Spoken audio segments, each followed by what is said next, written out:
Bonjour Nathalie, bonjour Agathe. Bonjour François. Bonjour François. Merci de me recevoir à l'hôtel Almanar Plage, un hôtel éco-responsable à Hyères. La vision, elle vient d'où pour faire un hôtel éco-responsable à Hyères, Nathalie? Alors je pense que cette vision-là, elle vient depuis le début de notre vie d'entrepreneur avec mon mari il y a une quinzaine d'années.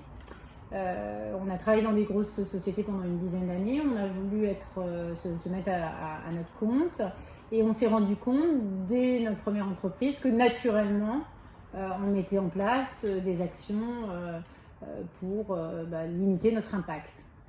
Alors ça se traduit comment dans l'expérience client si je reste à l'hôtel Almanar Plage? Alors, pour ce qui est de l'hôtel Almanar Plage, ça se situe à différents niveaux. La première chose, c'est vraiment l'impact environnemental du séjour de nos clients. Donc, qu'est-ce qui se passe quand on est dans l'hôtel?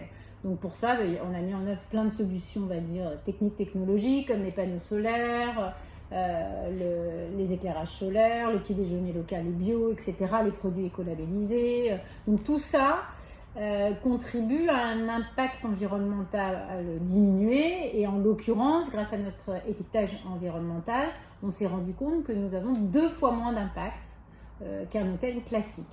Donc ça, déjà, c'est le séjour. Deuxième point, c'est ce que fait notre client pendant son séjour. Et donc, on propose à nos clients des activités à faible impact environnemental. Ça, c'est le deuxième niveau dans l'expérience client, donc qui amène cette logique-là et cette vision globale pour le client. Et maintenant, on est également en train de travailler avec Agathe sur la compensation carbone du trajet de nos clients, puisque on n'oublie pas que malgré tous les efforts qu'on peut faire sur place et notre client pendant ses activités, une partie importante de l'impact, ça reste le trajet. Donc cette vision, en réalité, c'est pas juste ta vision et celle de Pierre-Gilles, c'est vous intégrez aussi dans la réflexion et dans le questionnement le personnel, Agathe, les parties prenantes. Oui, tout à fait. On a repris l'hôtel il y a 2 ans. On avait rédigé avec Pierre-Gilles une première raison d'être qui nous a servi à aller voir nos partenaires financiers et puis nous à se mettre dans une disposition.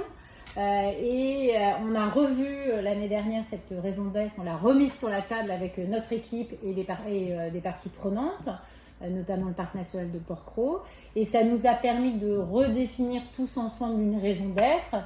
Et cette raison d'être, c'est elle qui guide nos actions dans notre quotidien. Et du coup, on n'a pas besoin forcément d'imposer les choses, puisqu'on a tous conscience que ce que l'on fait doit répondre à cette raison d'être.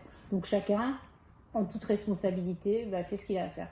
Okay. Dans cette période de crise sanitaire un peu atypique, est-ce que c'est bien? Est-ce que ça vous a aidé d'être un hôtel éco-responsable? Et quels sont les impacts? Alors, déjà, il faut quand même dire que cette crise, elle a eu un impact quand même important sur l'activité hôtelière. Donc ça, on peut pas l'oublier. Néanmoins, ce dont on s'est rendu compte, c'est que ça nous a permis, nous, de capter une clientèle de proximité. Mais c'est ce que nous avions déjà dans notre stratégie commerciale, puisqu'on était très sensible au fait que nos clients aient un impact environnemental fort dans leur trajet. Donc on avait déjà en tête de vouloir travailler, notamment avec tout le travail qu'a fait Agathe sur les réseaux sociaux, de pouvoir créer une communauté locale et faire venir des gens de proximité pour leur montrer qu'on peut finalement voyager en étant tout près de chez soi. Et voyager, c'est quoi? C'est découvrir d'autres choses, d'autres façons de faire, d'autres cultures, faire des activités différentes. Donc c'était déjà dans ce qu'on voulait faire.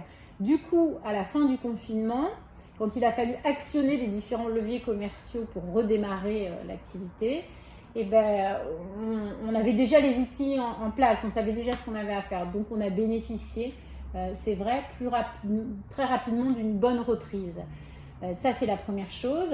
Et ensuite, on s'est rendu compte que, oui, certainement, cette crise-là a amené des questions chez les consommateurs. Et on a eu un regard encore plus curieux et intéressé de la part de nos clients. Et donc, beaucoup d'échanges avec eux pour nous en faire part. Voilà. Et beaucoup d'encouragement. Merci. Agathe, qu'est-ce qui t'a motivé à rejoindre cette aventure?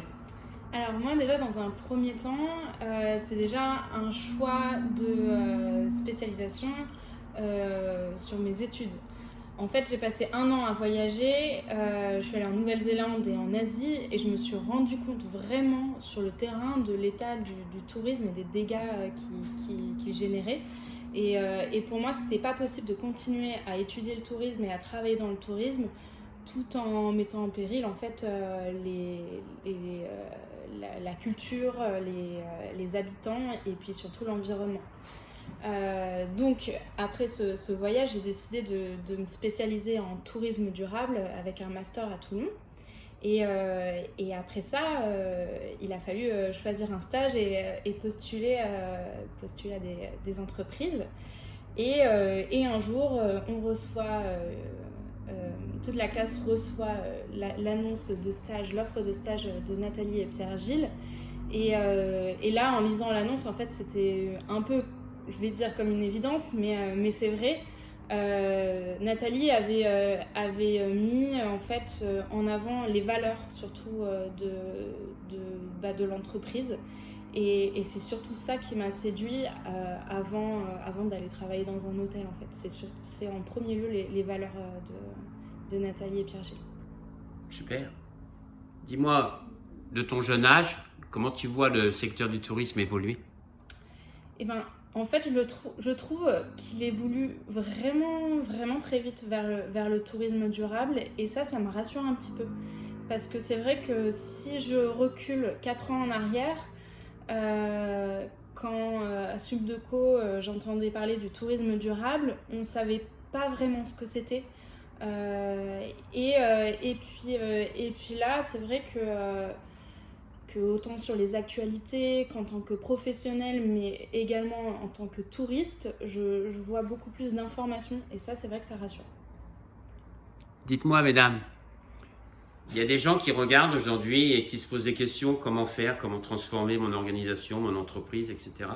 Si on pouvait leur donner un conseil, ça serait quoi? Pour moi, c'est transvaser en fait ses valeurs personnelles à son entreprise et ou alors en tant que salarié. Voilà, on a des valeurs personnelles au quotidien, chez soi. On les utilise tout simplement, tout naturellement, professionnellement. Et toi, Nathalie? Alors, je rejoins Agathe évidemment sur ces valeurs-là. Et je rajouterai aussi, je pense que il faut pas hésiter en fait à faire le premier pas.